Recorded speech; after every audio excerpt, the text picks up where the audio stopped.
चला तर आज कणी एकच पीठ बनवून ठेवायचं, 5 दिवस नाश्त्याची सोय होते आणि बिना सोड्याची। तर इथे मी कणी 2 वाटी उडदाची डाळ, 4 वाटी तांदूळ घेतलेले आणि तांदूळ हे राशनचं घ्यायचं।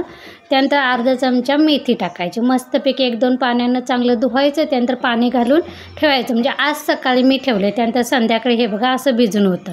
त्यानंतर ते मिश्रण मिक्सरच्या भांड्यामध्ये घालायचं आणि थोडंसं लागेल तसं पाणी घालून असं वाटण तयार करून घ्यायचं। सगळ्या पिठाचं ठेवायचं, रात्रभर तसंच ठेवायचं झाकण ठेवून। दुसऱ्या दिवशी सकाळी मी थोडंसं पीठ घेतले, त्यात मीठ घातले आणि हे बघा आप्पे पात्र आहे, आप्पे पात्राला चांगलं कणी ब्रशनं तेल लावून घ्यायचं आणि छोटं छोटं आप्पे कणी त्यावर सोडून द्यायचं। म्हणजे गोलाच्या जास्त वर येऊ द्यायचं नाही, नाहीतर मग कणी ते सगळं बाहेर येतं। जसा गोल असेल ना त्याच्यात थोडंसं आतपर्यंत असं पीठ हे ओतून घ्यायचं आणि आप्पे सोडल्यानंतर कणी थोडंसं झाकण ठेवायचं आणि झाकण काढायचं 4 मिनिटांनंतर आणि त्यानंतर वरून तेल सोडायचं आणि मस्तपैकी असं पलटून घ्यायचं। हे बघा म्हणजे खालच्या बाजूनं असं तांबूस कलरचं भाजून घ्यायचं, तसंच पलटी करून त्या बाजूनं पण थोडासा तांबूस कलर येऊ द्यायचा, म्हणजे आपले आप्पे मस्तपैकी तयार।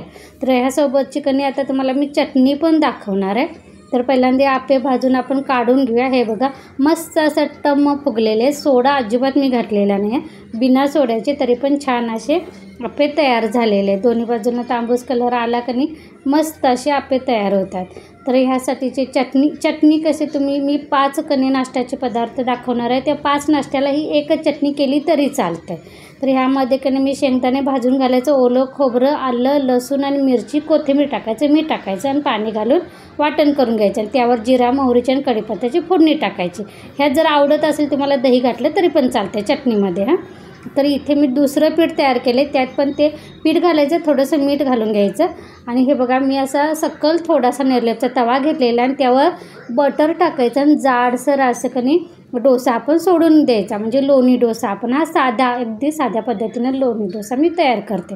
आणि हा डोसा कणी थोडासा जाडच असतो, तर यावर वरून पण बटर घालायचं आणि दोन्ही बाजूला मस्तपैकी बटरवर खरपूस असा भाजून घ्यायचा, म्हणजे आपला लोणी डोसा कणी तयार। हा दुसऱ्या दिवशीचा नाश्ता तयार होतो। आता आपण त्याच पिठाचा ना तिसऱ्या दिवशीचा नाश्ता करायचा, म्हणजे ते पीठ थोडंसं घ्यायचं, त्यात मीठ घालायचं आणि आपण लोणी डोसा तसं टाकतो ना तसं तेल टाकून टाकायचं, त्यावर बारीक चिरलेला कांदा, बारीक चिरलेला टोमॅटो, थोडीशी कोथिंबीर आणि वरून आपण घरगुती जी चटणी असते की नाही लाल तिखट ती टाकायची आणि वरून थोडंसं तेल सोडायचं आणि बघा खालून जर तांबूस कलर असं भाजलं की नाही पलटी मारायचं आणि कांदा टोमॅटोची बाजू पण बारीक गॅसवर अशी खरपूस अशी भाजून घ्यायचं। म्हणजे हा आपला तयार झाला उत्तापा, हा तिसऱ्या दिवशीचा नाश्ता। तर हा असा जरी घातला, ह्याच्यासोबत चटणी नाही बनवली कणी तरी चालते, हा असाच उत्तापा कणी खूप छान लागतो। तर आता आपण चौथ्या दिवशीचा नाश्ता म्हणजेच आपण इडल्या बनवणार आहे। म्हणजे तेच पीठ घ्यायचं, त्यात थोडंसं मीठ टाकायचं आणि इथे मी इडली पात्रात कणी पाणी घातलेलं आहे, तुमच्याकडे लिंबू असेल तर लिंबाची एक फोड टाकायची, म्हणजे कसं इडलीचं भांडं कणी काळं नाही होत। आणि इडली पात्राला तेल लावायचं आणि ह्यामध्ये ते पीठ घालून कणी 15 मिनिट झाकण ठेवून कणी बरोबर गॅसवर, म्हणजे तुम्हाला जर अंदाज येत नसेल कणी बरोबर 15 मिनिट कणी ह्यावर झाकण ठेवून ठेवायचं, म्हणजे आपल्या इडल्या मस्त अशा चिकटत पण नाहीत आणि अशा फुगीर अशा स्पंजी मस्तपैकी तयार होतात। तर तुम्हाला मी आज आतापर्यंत शॉर्ट व्हिडिओज ह्या चॅनलवर दाखवत होते, आज पहिल्यांदा मी लॉंग व्हिडिओ दाखवणार आहे। तर हे असे तुम्हाला जर मी पदार्थ वेगवेगळे असे दाखवले तर तुम्हाला आवडतील का तेही मला नक्की सांगा। आज मी पहिल्यांदाच ट्राय करते अशा पद्धतीनं। तर हे बघा आपल्या इडल्या झालेल्या आहेत, 15 मिनिट झाल्यानंतर गॅस बंद करायचा, थोडंसं गार होऊ द्यायचं, हे अजून पण ना गरमच आहे। तरी पण मी कोमट मी एकच पात्र लावलं होतं, ते पण तुम्हाला दाखवण्यासाठी। तर हे बघा मस्तपैकी असे आपण सुटलेले आहेत, अजिबात खाली पण चिकटत नाहीत आणि फुगल्यात पण टम्म। जर तुम्हाला ह्यात जर तुमचा शिळा भात जर शिल्लक असेल तर ज्यावेळी इडलीचे पीठ मी तयार केलं कणी मीठ घालून, त्या शिळा भात पण कणी तुम्ही मिक्सरला लावून घातला कणी तरी पण चालतं। तर अशा पद्धतीनं केलं तरी पण चालते। तर हे बघा इडल्या सगळ्याच मी तुम्हाला काढून दाखवते, बघा अजिबात चिकटलेल्या नाही आहेत, मस्त असे इडल्या तयार होतात।